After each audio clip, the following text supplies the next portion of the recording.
كتاب الله لا شيء سوى يهذبنا العمل به كتاب الله لا شيء سوى يهذبنا هذا القرآن يوحدنا لطريق الخير يوجهنا الله تعالى أنزله ورسول الله معلمنا رسول الله معلمنا.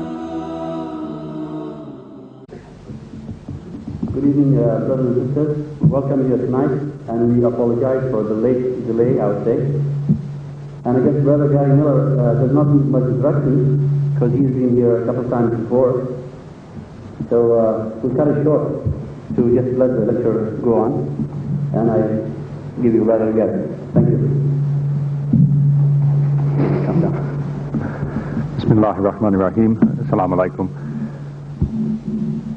What I had in mind was to just take one other approach to the kind of material that I tried to discuss in many places and under many different circumstances. And one way of presenting Islam is to present it, and we're following the example of set out in the Quran, to present it as though it was a legal case, that is to establish Islam as though we were both in the position of being under prosecution, so we defend ourselves, and to prosecute our case. As we're told, in particular, the one ayah is talking about a discussion with people of the book, but the principle is sound, that we are supposed to present Islam according to the best means, and it is it's different from second to second. I don't know what if you can hear me, I'll turn it off because it's very distracting, I'm sure. Okay, can you manage like that? Can you hear me all right? All right. One reason why court systems are set up as they are set up is because people have in mind that we're going to arrive at the truth because we have eliminated all of the things that would lead us in the wrong direction. We have a legal proceeding because we present evidence and we discuss it and judge it according to its value, and everybody has to keep quiet until each side has presented his case. So if we can imitate that proceeding and talk about Islam in that way, this could be possibly the best way of giving the explanation. You see, if you can keep it down, thank you. I appreciate it. It's not necessary to get the maximum volume out of it. Just sufficient volume will be enough. Now, there are some things in, if we can take it from a position, first of all, as being on the defensive. That is, when people question the Muslim, what is your defense? Imagine yourself on the witness stand and somebody is prosecuting his case. You have to defend yourself. There are a number of things that will be directed toward you that you have to be equipped to respond to. One of these is what I call the cheap arguments. That is, there are things that are said about Muslims which are cheap in that sensible people deserve better. When people say things about Islam which they've been saying for hundreds of years, they've been answered also for hundreds of years, and still they say them, these are cheap arguments. That is, a worthy man knows better, he wouldn't use them. But some people still use them. So that's one category of things that you have to meet by way of defense, to point out to people that argument is cheap because you've had your answer for hundreds of years and still you use it. There's many examples of this. Maybe I can mention one or the other here, but and come back to it later. But there are many, many cases of this. In fact, I have often had it happen where people ask a question about Islam, and they want to know, do you have the answer? They ask me, to which I've told them, you'll find the answer to that question in the same place you found the question. They found it in some old book. They found it possibly in tafsir. That is a tactic some people use. They research Islam till they find some point they think most Muslims don't know, and then they challenge them with that, hoping they don't know the answer. You see, it doesn't seem to matter to them that there is an answer. They're in possession of that.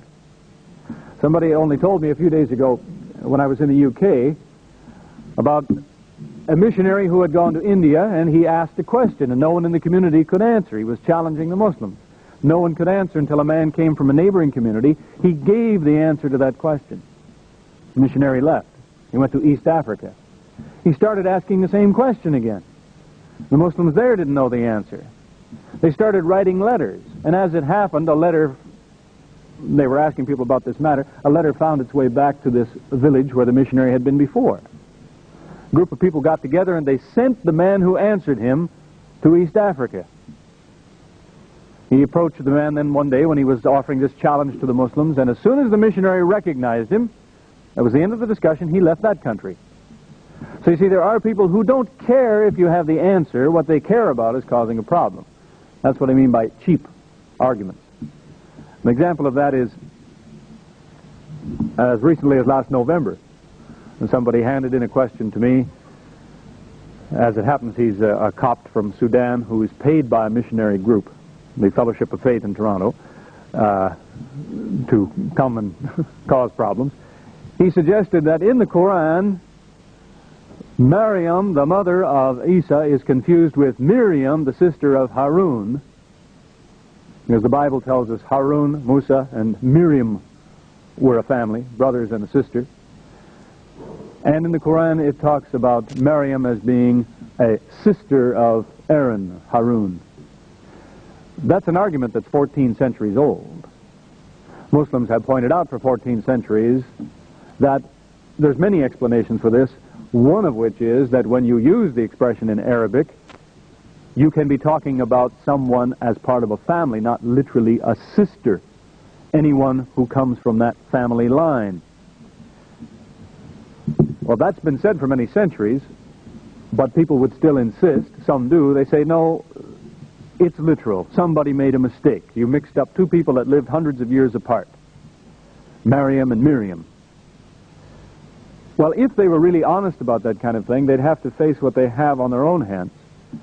In the Bible, Luke chapter 1, verse 5, it talks about the mother of Yahya, Elizabeth, and it says she was a daughter of Aaron.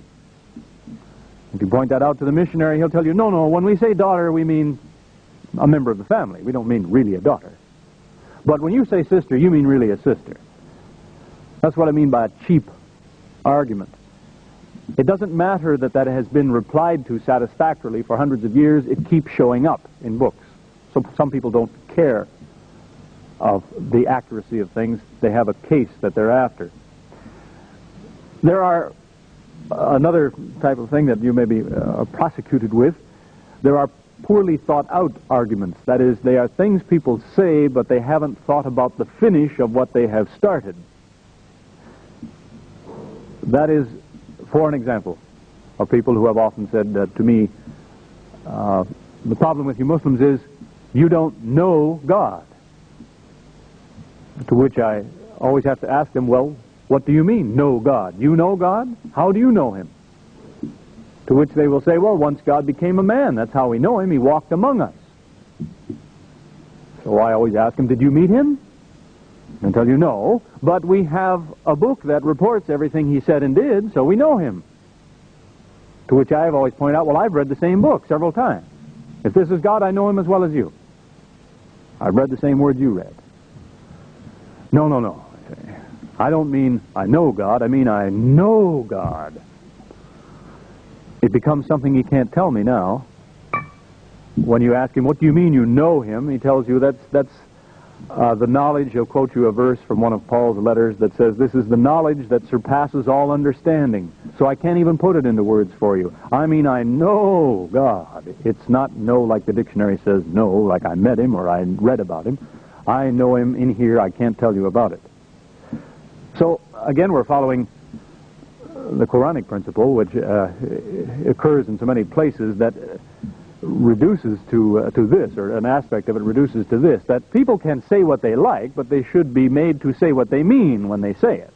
Don't just say it, what do you mean? Or finish what you said,